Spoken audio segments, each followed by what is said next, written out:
Inilah Injil Yesus Kristus menurut Markus. Lalu seorang ahli Taurat yang mendengar Yesus dan orang-orang Saduki bersoal jawab dan tahu bahwa Yesus memberi jawab yang tepat kepada orang-orang itu, datang kepadanya dan bertanya, "Hukum manakah yang paling utama?" Jawab Yesus, "Hukum yang terutama ialah, dengarlah, hai orang Israel, Tuhan Allah kita, Tuhan itu esa. Kasihilah Tuhan Allahmu dengan segenap hatimu, dan dengan segenap jiwamu, dan dengan segenap akal budimu, dan dengan segenap kekuatanmu. Dan hukum yang kedua ialah, kasihilah sesamamu manusia seperti dirimu sendiri. Tidak ada hukum yang lain yang lebih utama daripada kedua hukum ini." Lalu kata ahli Taurat itu kepada Yesus, "Tepat sekali Guru, benar katamu itu, bahwa Dia esa, bahwa tidak ada yang lain kecuali Dia. Memang mengasihi Dia dengan segenap hati, dan dengan segenap pengertian, dan dengan segenap kekuatan, dan juga mengasihi sesama manusia seperti diri sendiri adalah jauh lebih utama daripada semua korban bakaran dan korban sembelihan." Yesus melihat bagaimana bijaksananya jawab orang itu, dan Ia berkata kepadanya, "Engkau tidak jauh dari kerajaan Allah."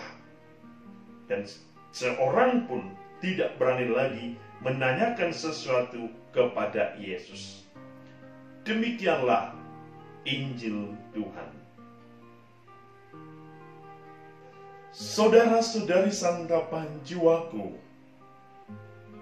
kita telah mendengar suatu percakapan bagaimana orang-orang ingin mengetahui tentang hukum apa yang sesungguhnya yang mau dibawa oleh Yesus di dalam kehidupan ini.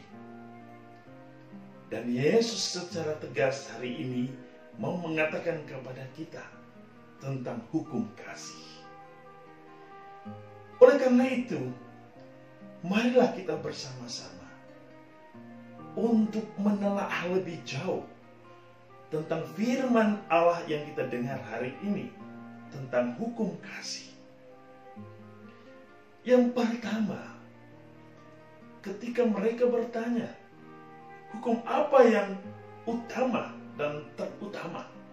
Dan Yesus mengatakan, "Dengarlah, hai Israel, Tuhan Allahmu itu esa." Pada poin yang pertama ini, kita ingin merenungkan bagaimana dalam seluruh kisah perjanjian lama, Allah selalu mengingatkan bangsa Israel ketika Ia memberikan pesan kepada para nabi untuk selalu mendengarkan suara Allah pada poin yang pertama. Dan hari ini kita tahu bahwa mendengarkan itu selalu berhubungan dengan indera telinga. Dan tugas telinga adalah untuk mendengarkan agar seseorang mampu memahami, mampu mengerti apa yang ia dengarkan, dan mampu memutuskan apa yang baik dan buruk tentang apa yang dikatakan oleh orang. Bayangkan orang tidak mempunyai telinga, maka ia akan mengalami satu kesulitan untuk mendengar. Dan dalam konteks iman, hati menjadi suatu tempat di mana orang dimampukan untuk mendengarkan sapaan suara Allah. Dan hati merupakan tempat di mana orang mau meresapi suara dan firman Tuhan. Terutama firman yang akan disampaikan Allah kepada setiap orang, agar manusia mampu memahami kehendak Allah di dalam kehidupannya, dan mampu menuruti dan melaksanakan apa yang dikehendaki. Sehingga pada poin ini, ketika orang menjadi tuli, menutup telinga dan hatinya, maka seseorang akan mengalami kebutaan dan kegelapan. Orang akan susah untuk memahami dan mengerti akan suatu perkataan. Karena apa? Ia tidak mampu lagi memahami apa yang didengar, apa yang dikehendaki, dan apalagi mampu untuk melaksanakan. Oleh karena itu saudara-saudari, hal yang penting pertama dalam kehidupan kita adalah bagaimana kita mau memberikan diri kita pertama-tama untuk mendengarkan sapaan Tuhan dalam hidup kita, agar kita mampu memahami kehendak Allah bagi kehidupan iman kita. Yang kedua, Yesus berbicara tentang mengasihi Allah. Kasih merupakan gambaran kehidupan Allah. Kasih merupakan gambaran jati diri Allah. Manusia dan alam sekitarnya merupakan bukti bagaimana Allah sungguh mengasihi manusia dan alam semesta dengan mengekspresikan dirinya dalam seluruh karya ciptaan sampai harus menjadi korban dari kasih itu sendiri dengan memberikan dirinya sebagai pepulih atas dosa-dosa manusia dan keselamatan manusia. Oleh karena itu saudara-saudari, manusia diundang untuk memberikan rasa hormat. Manusia diundang untuk menerima kasih Allah dan semua rahmat yang diberikan Allah secara cuma-cuma kepada manusia.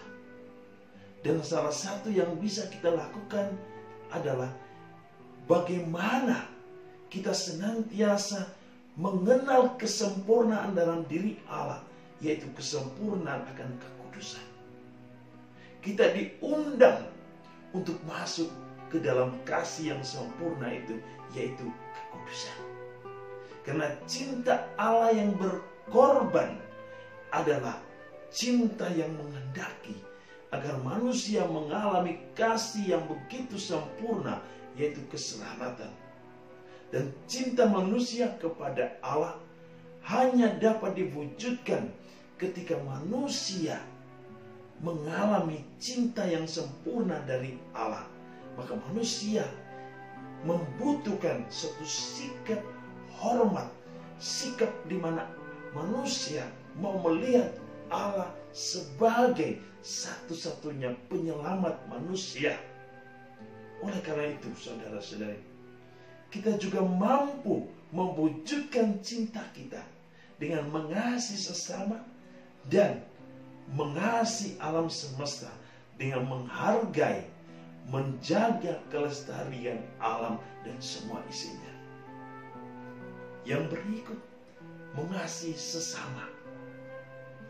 Kualitas iman seseorang dapat dilihat dari bagaimana ia merespon sapaan Allah dan mengekspresikan firman Allah, sapaan Tuhan, dalam mencintai dan mengasihi sesama. Yesus berkata, "Engkau adalah seorang pembohong jikalau engkau mengatakan mengasihi Allah tetapi membenci saudaramu." Sehingga gaya, pola pikir, perilaku manusia harus selalu berakar pada kehendak Allah yang ingin agar kita mampu memberikan diri kita kepada sesama dengan cinta yang sempurna. Dengan demikian, gambaran ekspresi kasih dari seseorang sesungguhnya adalah gambaran Allah yang merupakan sumber kasih itu sendiri. Sehingga kita bisa memahami siapakah sesama. Sesama adalah Allah yang hadir dalam diri setiap orang. Dan itulah yang kita pahami dalam kisah penciptaan, bahwa manusia diciptakan dari gambaran dan citra Allah sendiri. Oleh karena manusia adalah gambaran Allah, maka kewajiban kita adalah untuk senantiasa menjaga ciptaan Allah yang paling luhur dengan menghargai, menghormati, dan mengasihi.